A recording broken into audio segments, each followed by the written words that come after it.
నమస్తే వ్యూయర్స్. మనకు తెలిసిన వాళ్ళకి కానీ మన ఇంట్లో ఎవరికైనా క్యాన్సర్ ఎఫెక్ట్ అయింది అంటే ముఖ్యంగా భయపడేది ట్రీట్మెంట్ గురించి, అందులో మెయిన్గా రేడియేషన్ గురించి. దాని ద్వారా అసలు అది వెళ్తే చాలా సైడ్ ఎఫెక్ట్స్ ఉంటాయని, ఇంకొకటి హెయిర్ ఫాల్, ఇవన్నీ అలాగే కాకుండా హెల్త్ హజార్డస్గా ఉంటుంది అని చాలామందికి అపోహ ఉంది. అవి నిజాలా కాదా అన్నది మనం సీనియర్ కన్సల్టెంట్ డాక్టర్ ప్రశాంత్ గారు, రేడియేషన్ ఆంకాలజిస్ట్ మనతో ఉన్నారు. వారిని అడిగి తెలుసుకుందాము. నమస్తే సార్. నమస్తే అండి.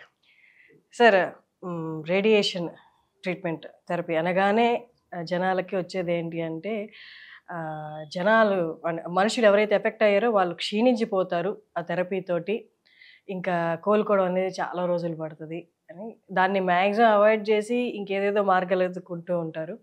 ఇవాళ దాని గురించి మనం ఇన్ డీటెయిల్ మాట్లాడుకుందాం సార్. ఎందుకంటే వాళ్ళ ఫ్యామిలీలో వాళ్ళు సర్చ్ చేస్తూ ఉంటారు అసలు ఈ ట్రీట్మెంట్ అంటే ఏంటి, వాళ్ళు సర్చ్ చేయకపోయినా ఒక్కసారి దాని గురించి సార్, దానికి అడ్వాన్స్డ్ కూడా వచ్చిందని విన్నాను.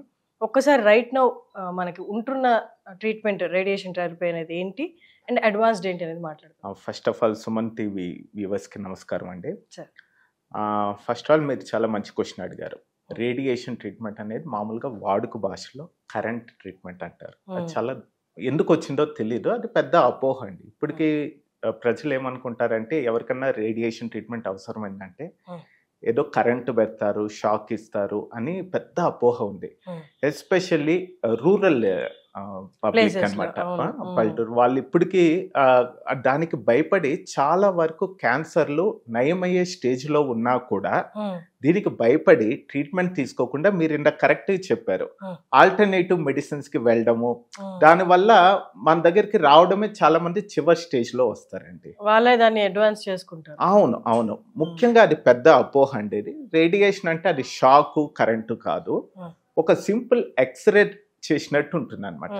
దానివల్ల పేషెంట్కి అసలు తగిలినట్టు కూడా ఉండదు. మామూలుగా ప్రతి ఒక్కరు వాళ్ళ జీవితకాలంలో ఎప్పుడో ఒకసారి ఎక్స్రే అయితే తీసుకొని ఉంటారు కదా, అదేం నొప్పి ఉండదు, మనకి కనపద్దు, అది కిరణాలు, ఎక్స్రే కిరణాలు అంతే, మనకేం కనపద్దు, మనకి స్మెల్ రాదు, తగిలినట్టు అనిపిదు, ఏమీ కాదనమాట. ఉన్న క్యాన్సర్ ట్రీట్మెంట్లో పెయిన్లెస్ ట్రీట్మెంట్ అంటే నొప్పి లేకుండా చేసే ట్రీట్మెంట్ ఏదైనా ఉంటే అది రేడియేషన్ ట్రీట్మెంటే. అవునా సార్? అవునండి. అంటే ఈవెన్ నాకు కూడా తెలియదు రేడియేషన్ ట్రీట్మెంట్ అంటే కైండ్ ఆఫ్ బర్న్ చేస్తారా క్యాన్సర్ సెల్స్ ని, వాళ్ళ పెయిన్, సివియర్ పెయిన్ ఉంటుంది, ఆకలి ఉండదు, హెయిర్ ఫాల్, ఇవన్నీ. లేదండి, అదేం లేదు. First of all radiation treatment అనేది లోకలైజ్ ట్రీట్మెంట్ అంటారు. అంటే ఏంటంటే ఏ భాగంలో అయితే క్యాన్సర్ బారిన పడిందో ఆ భాగం వరకే ట్రీట్మెంట్ చేయడం జరుగుతుంది. దీనివల్ల ఇదేమి సిస్టమిక్ గా ఉన్నట్టు హెయిర్ ఫాల్ అట్లాంటివి ఏమీ ఉండవండి, అన్లెస్ మనం తలకి ట్రీట్మెంట్ చేస్తే తప్పితే. సో అది పెద్ద అపోహ అనమాట. సో మామూలుగా క్యాన్సర్ కి 3 విధాలుగా ట్రీట్మెంట్ చేస్తారు. ఒకటి ఆపరేషన్, రెండోది సిస్టమిక్ ట్రీట్మెంట్ అంటారు, అంటే అందులో కీమోథెరపీ అని, ఇమ్యునోథెరపీ అని ఇట్లా ఉంటాయి. మూడోది రేడియేషన్ ట్రీట్మెంట్ అనమాట. 60 నుంచి 70% క్యాన్సర్ పేషెంట్లకి ఈ రేడియేషన్ ట్రీట్మెంట్ అనేది అవసరం పడుద్ది. దీనివల్ల వాళ్ళు భయపడాల్సిన అవసరం ఏం లేదు. ఉన్న ట్రీట్మెంట్లో అసలు సైడ్ ఎఫెక్ట్స్ చాలా తక్కువ ఉండే ట్రీట్మెంటు. ఇంకోటి, పెద్ద వయసు వాళ్ళు కూడా ఈ రేడియేషన్ ట్రీట్మెంట్ని ఈజీగా టాలరేట్ చేస్తారండి. ఎందుకంటే మేము ఇప్పుడున్న అడ్వాన్స్ పద్ధతుల్లో 90 సంవత్సరాల వయసు ఉన్న వాళ్ళకి కూడా మేము రేడియేషన్ ట్రీట్మెంట్ ఇవ్వడం జరిగింది సక్సెస్ఫుల్గా. దానివల్ల నయమయ్యి పేషెంట్లో సైడ్ ఎఫెక్ట్స్ ఏం లేకుండా గుడ్ అంటే డీసెంట్ క్వాలిటీ ఆఫ్ లైఫ్తో ఉండడం జరుగుతుంది. Amazing sir. 1995 అంటే వాళ్ళ బాడీ తట్టుకుంటుందని నాకు వెంటనే అనిపించింది మీరు చెప్తుంటేనే. తట్టుకొని లీడింగ్ ఏ డీసెంట్ లైఫ్. అవునండి. అంటే ఇది వరకు అంటే నేను 20 years బ్యాక్ నేను ఎప్పుడైతే ప్రాక్టీస్ చేశానో ఇప్పటికి చాలా డిఫరెన్స్ వచ్చిందండి. అప్పుడున్న పద్ధతుల్లో ఏంటంటే సైడ్ ఎఫెక్ట్స్ చాలా ఎక్కువ ఉండేవి. ఒక వయసు వచ్చాక కొద్ది రేడియేషన్ ఇవ్వడానికి మేము జంకే వాళ్ళం అనమాట. ట్రీట్మెంట్ తీసుకునే దానికి వాళ్ళు ఇవ్వడానికి మేము కూడా ఒక రకంగా ఎస్పెషల్లీ బాగా ఎల్డర్లీ 80 సంవత్సరాలు. ఎందుకంటే కొన్ని క్యాన్సర్లు పెద్ద వయసు వాళ్ళకే వస్తుంది. ఇప్పుడు మగవాళ్ళలో అనుకోండి ప్రాస్టేట్ ఉంది, ప్రాస్టేట్ క్యాన్సర్ అనేది పెద్ద వయసు వారికే వస్తుంది, 60 సంవత్సరాలు దాటిన వారికే వస్తుంది. ఎక్కువ 80, 85, 90 ఆ వయసు వాళ్ళకే ఎక్కువగా మనం చూస్తుంటాం. ఇది వరకు మేము ఆలోచించేవాళ్ళం అనమాట రేడియేషన్ ట్రీట్మెంట్. ఇప్పుడు ఏంటంటే ఇప్పుడున్న అడ్వాన్స్ పద్ధతుల్లో ఈ లేటెస్ట్ టెక్నిక్స్ ద్వారా ఏంటంటే ఎక్కడైతే క్యాన్సర్ ఉందో ఆ భాగం వరకే రేడియేషన్ ఇవ్వడం జరుగుతుంది.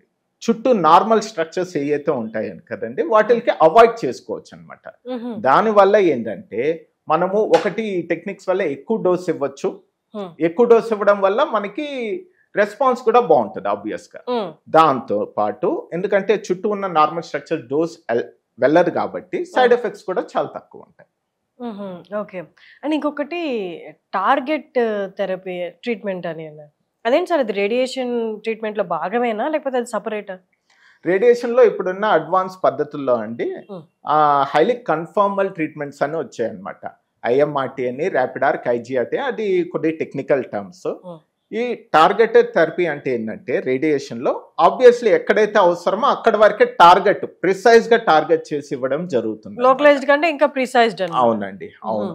ఇంకా కొన్ని మేము ఇప్పుడున్న రేడియేషన్ పద్ధతుల్లో ఏంటంటే మిల్లీమీటర్ అక్యురసీ అంటారు.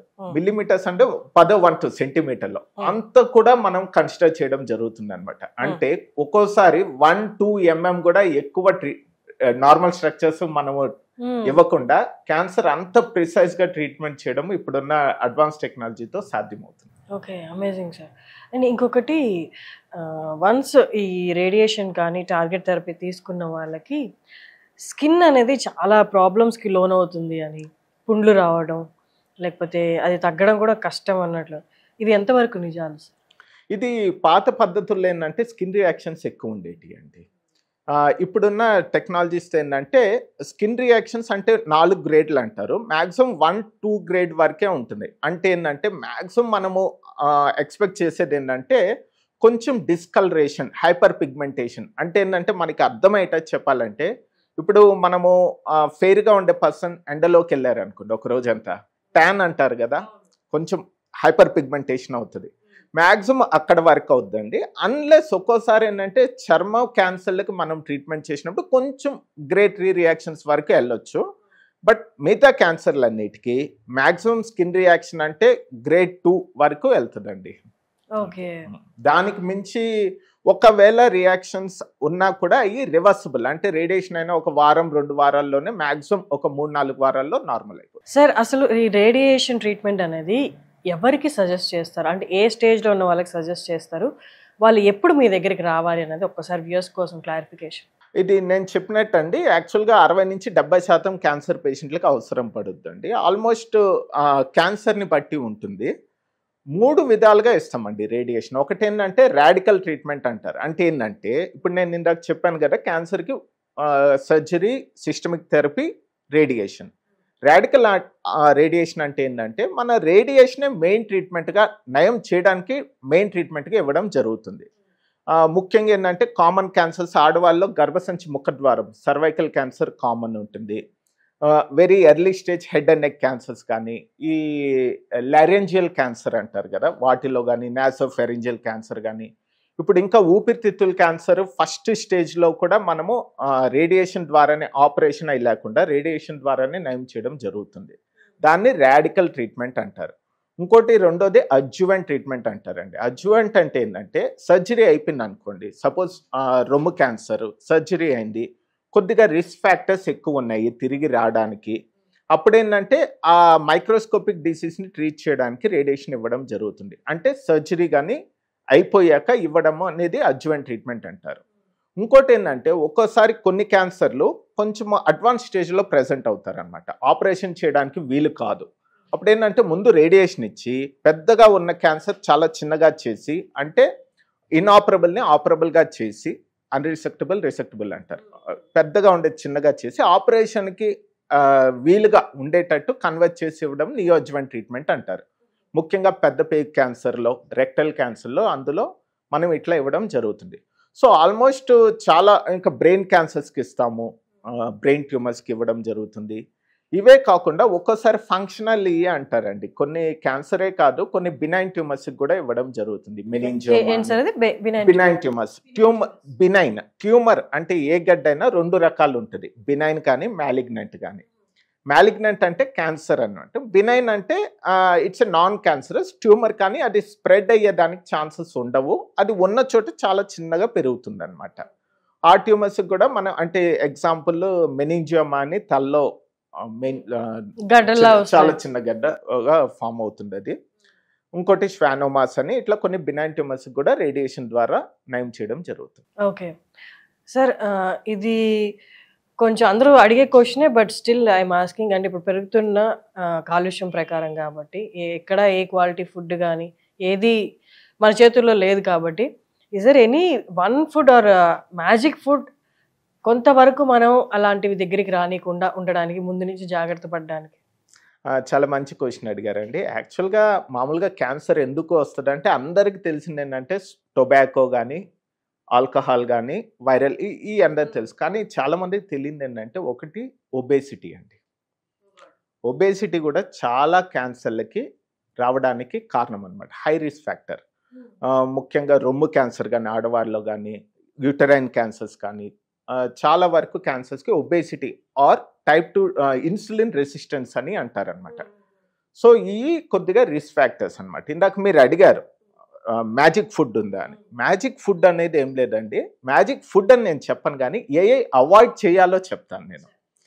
ప్రాసెస్డ్ ఫుడ్ అవాయిడ్ చేయాలండి. ప్రాసెస్డ్ ఫుడ్ అంటే ఏంటంటే anything which comes in a packet, అది అవాయిడ్ చేయాలి. As simple as that. Anything మనం బయట వెళ్ళి ప్యాకెట్లో ఉండేది అవాయిడ్ చేయాలి. రిఫైన్డ్ ఫుడ్స్ కానీ ప్రాసెస్డ్ ఫుడ్స్ ఇవన్నీ అవాయిడ్ చేసుకొని లో fat high protein intake, fruits and vegetables ఎక్కువ తీసుకోవడము, ఎక్కువ కన్జ్యూమ్.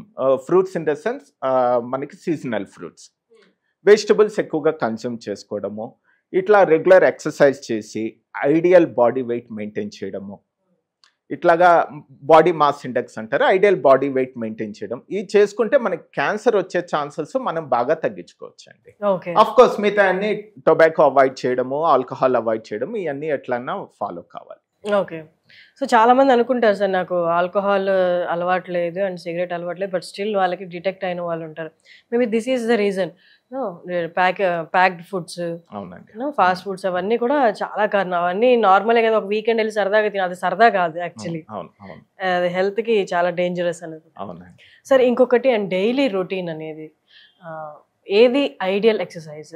లేకపోతే అసలు ఎక్సర్సైజే చేయను, నేను పుట్టినప్పటి నుంచి ఇప్పటిదాకా ఎక్సర్సైజే చేయలేదు, కానీ ఇప్పుడు ఏదైనా స్టార్ట్ చేయాలనుకుంటున్నాను, ఒబేస్గా ఉన్నాను, ఫ్యూచర్ ఇలాంటి క్యాన్సర్గా మారుకున్నాను, వాళ్ళకి ఏం సజెస్ట్ చేస్తారు? మెల్లిగా ఏం స్టార్ట్ చేయొచ్చు అంటారు? ఇది ఎక్సర్సైజ్ అనేది బాడీ తీరుని బట్టండి. ఇప్పుడు మీరు అన్నారు కదా లైఫ్లో ఎప్పుడు ఏ ఎక్సర్సైజ్ చేయలేదు, సెడెంటరీ లైఫ్ స్టైల్, ఏదైనా చేయాలనుకుంటే సింపుల్ వాకింగ్ నుంచి స్టార్ట్ చేయండి. సింపుల్, ఒకేసారి పెద్ద పరిగెత్తడాలు పెద్ద పెద్ద ఎక్సర్సైజ్ మటుకు చేయొద్దు. Simple exercise. ఫస్ట్ ఒకసారి డాక్టర్ని కలిసి బాడీ ఎట్లా ఉంది సింపుల్ టెస్ట్లో, హార్ట్ కండిషన్, ఎందుకంటే ఈ మధ్య మనం చాలా చూస్తున్నాం జిమ్ చేస్తూ సడన్గా కొలాప్స్ అవ్వడము అనేటివి మనం చూస్తున్నాం అనమాట. ఎవరన్నా ఏ ఎక్సర్సైజ్ ఎప్పుడు చేయనోలే ఎక్సర్సైజ్ స్టార్ట్ చేయకముందు బేసిక్ టెస్ట్లు, అసలు హార్ట్ కండిషన్ అది ఒకసారి చూసుకొని సింపుల్ ఎక్సర్సైజ్తో స్టార్ట్ చేయొచ్చండి. ఎంత సింపుల్ అంటే ఒక 10 నిమిషాలు స్టార్ట్ చేయడమే, ఒక 10 నిమిషాలు వాకింగ్ నుంచి స్టార్ట్ చేయండి. ఆ 10 నిమిషాలని చిన్నగా పెంచుకొని వెళ్ళండి. నెక్స్ట్ వీక్ 15 నిమిషాలు చేయండి, తర్వాత చిన్నగా 20 నిమిషాలు చేయండి, 25 అట్లా చిన్నగా చేసుకొని అట్లీస్ట్ ఏంటంటే మనకి సజెస్ట్ చేసేది వారానికి 150 నిమిషాలు, అంటే రోజుకి half an hour for 5 days, half an hour to 40 minutes సింపుల్గా స్టార్ట్ చేసి చిన్నగా పెంచుకుంటూ వెళ్ళాలండి. సార్ అంటే ఎప్పటి నుంచో చాలా మందిని అడుగుదాం అన్న question, but I'm asking you.